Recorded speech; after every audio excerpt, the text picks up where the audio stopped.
trolled some of the right into insanity. I think there are a lot of people on our side where it's just to piss us off. Trump is kind of a Twitter troll, and so he does the same thing. We're like, yeah, that's awesome. Like 2 days ago, Trump, or yesterday, there was a report that Trump said that he thinks the White House is shabby. Now, I can say, as somebody on the conservative right my entire life, if Obama said that, we would not let him forget that for 1,000 years, that the White House is shabby. I mean, it's an ass move to say that the people's house is shit. First of all, it's a mansion, right? Like, and second of all, this is the most iconic building on the face of the planet. Yeah. And, it's shabby. How is it shabby? What was he saying it was shabby? He said they were asking him why he visits his golf courses so much, and he said, because my golf courses are nicer because the White House is shabby, but there are people on the right who are like, fine, it's funny, like, at least he's trolling the left, at least it's ticking them off, and said, guys, ticking off the left is not a substitute for defeating the left if you actually care about defeating the left. Like, this is one of the things that drives me nuts, because a lot of people who have fallen into the trap of thinking these two things are identical, right? You piss off the left, that means you're winning. It's like, no. Pissing off the left. About Obama, back when Obama was saying this on stage, and you see Trump in the audience boiling with his, big frog, double chin, just sitting there eating it all, and that fucking stuck in his craw. There's a whole story that came out from BuzzFeed about his interaction with a guy named McKay Coppins, a reporter for BuzzFeed, in which basically like saying to Trump, like, you're a joke, you're not going to run. I think Trump ran just because he was sick of people telling him that he wasn't going to be president. So I really think that's half of what drives him. It's from the New York Post that Trump liked it. That all that happened is that there was so much blowback that he had to replace Kelly, and he puts Kelly in there, and Kelly's like, you can't do this. Right. And Trump's like, okay, fine. But doesn't it seem more crazy to fire a guy after 10 days than it does to sit him down and say, hey, man, don't say that again. You would think that's right. Let's move forward. That's what they should have done the next day. But the problem is he'd been doing it for a week at that point. Right? Yeah. He was out there like saying that Reince Priebus was leaking on the president and was an enemy of the president for a week. And you're saying at the same time, remember, this is the same week that Trump himself is tweeting out that attorney most loyal supporter for a year and a half. That guy's like a traitor, right? And that he wishes he would go away because he recused himself. Yeah. First of all, Trump can fire any of these people at any time. Like, this is very passive aggressive for a guy who made his living saying you're fired on TV. It's amazing that all the people that Trump has fired have been fired actually through surrogates. Yeah. Right, Mike Flynn resigned. James Comey was fired basically through Rod Rosenstein and Sessions. And then Rosenstein had to recuse himself, which is how to get the special counsel. And Comey found out on television. On TV, right? He which sent is like hilarious. An emissary to go to L.A. and give him a letter. And, like, everyone he fires has to be fired in the most roundabout. I think that Trump actually, I think the dirty little secret is I'm not sure Trump actually likes firing people. I think he kind of likes torturing people, but I'm not sure that he actually likes firing them. Well, maybe he doesn't like people being mad at him face to face. I think that's it. He wants them to love him in front of his face. So, like, when he's not there, he can make a phone call, fire him. You're fired, right. Jetson, and hang up the phone. And you don't have to actually see the guy. He wants that guy to like him. Yeah. The Comey thing was really bizarre because it was like, oh, you can do that?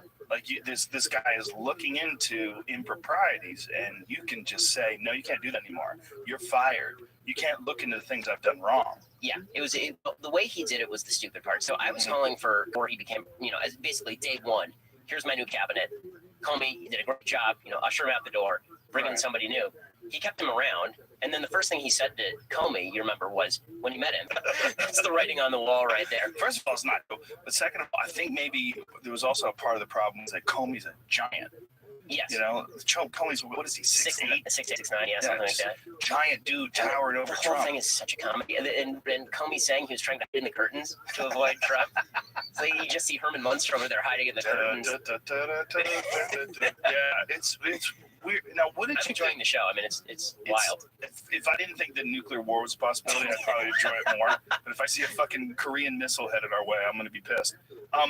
When Comey was handling the email thing, what specifically did you not like about it? What I thought it was crazy was when he restarted or reopened the case because of crazy. The deleting the emails, to me, seemed like I had Mike Baker on from the CIA, and he said essentially anyone else would be in jail for what she did. For sure, right? Well, Comey, so he screwed it up, and then he re-screwed it up to prosecute people. It was Attorney General Loretta Lynch's decision whether to prosecute or not. The statute itself, I'm a lawyer, the statute itself did not say, do you have intent to commit espionage? Do you have intent to make classified secrets public or expose them to the possibility of being made public. Intent is not an element of the crime, right? If you do it, it's a crime. So my wife, she's a doctor, and that means that she is under HIPAA requirements. There's no element under HIPAA that says that if she reveals somebody's, proprietary medical information by accident, well, there's no intent, so she's okay. That's not part of the statute. If she brings somebody's medical records out to her car and somebody steals the medical records, if she's working at the VA or something, that's a crime. It doesn't matter if she intended to do it and just left it in her purse.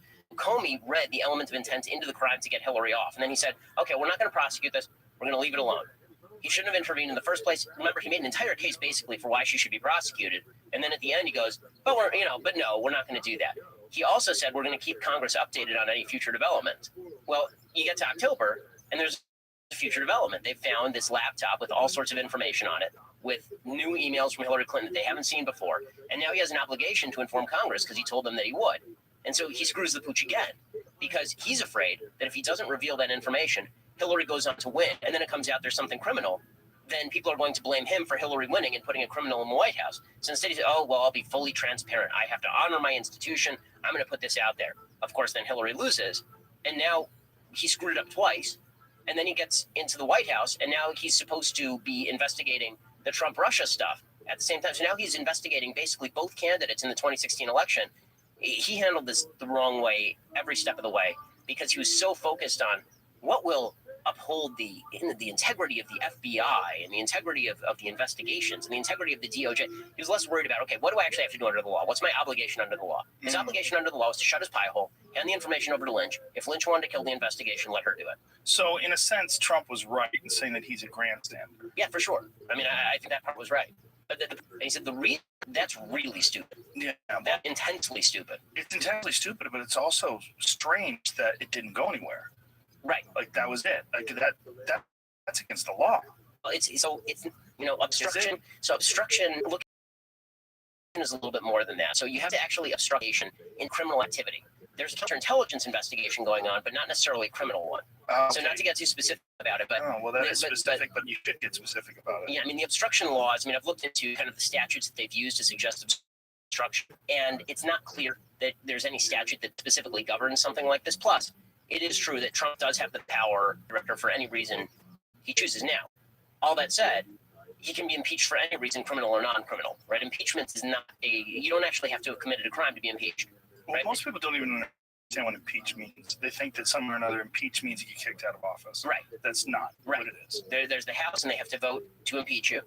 And then there's the Senate and they have to vote by a 2/3 majority or 60, I think it's 2/3 majority to actually convict you of a set of crimes to come up with. But these are all political definitions, right? When it says high crimes and misdemeanors, it doesn't mean they actually have to prosecute like they would in a criminal court and you'd have to go to jail or any of that kind of stuff. Like they could impeach anybody at any time. Clinton didn't even have to commit perjury. If they didn't want, they could. They could have impeached every president you can impeach. It's just a vote. It's just a vote. So all the talk about what's criminal and what's not criminal, the problem for Trump, there are two ways of reading Trump's behavior in the whole Russia thing, right? Way one is he's got something to hide. And that's the most obvious way. He's got something to hide. That's why he gets rid of Flynn. We don't know why he got rid of Flynn. He gets rid of Comey. We don't really know why he got rid of Comey. And then backs to the Russians that it took pressure off him on the Russia stuff. And so way one is he's hiding something, and now he's firing everybody who gets in the way. And there's, the chain of evidence doesn't not fit that. I mean, the people he's angry at in order are Attorney General Sessions, the Deputy Attorney General Rod Rosenstein, the former head of the FBI, James Comey, the acting head of the FBI, McCabe, and that, I mean, the people he's angry at in order are Attorney General Sessions, the Deputy Attorney General Rod Rosenstein, the former head of the FBI, James Comey, the acting head of the FBI, McCabe, and the special prosecutor, right, Robert Mueller. So those are all people involved with Russia. Those are the only people he's really angry at. So there's something to be said for the idea that maybe he's trying to hide something. On the other hand, we haven't actually seen any hard evidence of collusion itself. So we saw an attempt to collude by Donald Trump Jr., but we haven't actually seen any evidence that the Russians were providing special information to the Trump administration, which was then being weaponized for use in the camp. So petty, and he wants to be loved so much that he is angry that people keep saying he won because of the Russians. And so now, every time people say this, and he fires people. So Comey, I mean, this is totally plausible, right? Comey comes to him and has said privately that you are not under investigation. And Trump says to him, well, why don't you just say that? And Comey says, well, I can't, because if I say that, I'm going to have to update Congress if you do fall under investigation. And Trump doesn't like that. He wants the public to know he's free and clear. So he fires Comey. And then he goes up public and he says, I didn't like how he was handling the Russia thing. I'm innocent. Why won't these people leave me alone? Right? So there's two ways to read this. Either he's totally innocent but stupid, or he's trying to hide something. Those are the only two. You aren't supposed to do any of these things you're saying in these emails. Yes, that was not a good moment for Trump Jr. Do you think he got, and then you hear that he was coached by his dad. Again, none of this is good stuff. I think that Donald Trump Jr. releasing the email, first of all, it is impaired 8 minutes later the New York Times released base mail chain, right? So he was beating it out of the gate. And so he puts that, it would be smart if he had found a way to spin it. Right. Like if you'd done, this is the thing in politics now. The way politics works now is your smartest move, if there's dirt about you, is to be the first person out the gate with it, and you put a spin on it, right? So, and you just it probably lost him a point in the polls. So what Obama did is, no problem, did a little blow. Everybody went, oh, okay, did a little blow. All right, cool. So if you're going to release this kind of stuff, you have to put a spin on it. Trump Jr. didn't. He just put out the emails, and the emails themselves contain the damning material, right? It says right in there, right. There's a Russian government lawyer. The Russian government sees this as part of its effort to aid Mr. Trump's campaign. And Donald Jr.'s like, thumbs up, guys. He was like, I love it. Sounds awesome. I love it. Let's meet. And so that does not look good. It's not quite as much as people on the left want to say it is, meaning that there's evidence yet that any information was actually exchanged with the Russians or that anything came of the meeting. Most of the people in the meeting who have said something have said nothing came of it. We don't know whether Trump knew about the meeting. I find it kind of hard to believe he didn't, considering every major campaign figure was there. But then they just keep lying. And this is the part that's a problem. Are they lying because they just think they can get away with it and they're stupid? Or are they lying because they're actually being meticulous about their lies? I tend to think the former because this isn't a professional administration. I think Trump, fibs a lot. He says that he says things like the leader of the Boy Scouts called me and told me that he loved my speech. Best speech ever. And then the leader of the Boy Scouts like, what? So is that a calculated lie to hide something, or is it just that Trump lies by nature and so he does a lot? I think he's just so used to putting that spin on things.